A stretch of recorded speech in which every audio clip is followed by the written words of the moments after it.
সকালবেলা সম্ভবত শুনতে পেলাম যে রাষ্ট্রপতি যিনি শাহাবুদ্দিন চুপ্পু, যিনি প্রায় 1.5 বছর গৃহবন্দী ছিলেন, ওনার ভাষ্য উনি গৃহবন্দী ছিলেন, ডক্টর মোহাম্মদ ইউনূস তাকে নাকি ঘর থেকে বের হতে দেন নাই, তার পিএসকে নাকি তার থেকে সরিয়ে নেওয়া হয়। আমি যেটা শুনতে পারলাম যে ওনাকে নাকি রাষ্ট্রপতি বহাল রাখার চিন্তা করা হচ্ছে।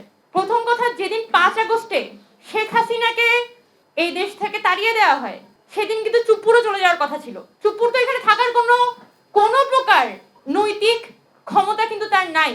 কিন্তু এটার পরও শুধুমাত্র দয়া করে, আমি শব্দটা বারবার বলবো, শুধুমাত্র দেশের স্বার্থে দয়া পরবশত আমরা ছাত্ররা এবং পলিটিক্যাল পার্টিগুলা চুপ্পুকে ওই সময় ক্ষমতায় রেখেছিল, বা রাষ্ট্রপতি আকারে একজন পুতুল রাষ্ট্রপতি হিসেবে ওই সময় বহাল রাখে।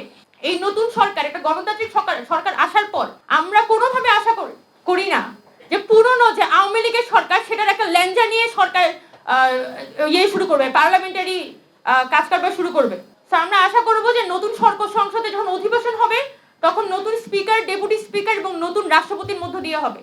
পুরনো ব্যবস্থার এবং পুরনো সরকারের কোনো ল্যাঞ্জা নিয়ে আমরা নতুন সরকার দেখতে চাই না।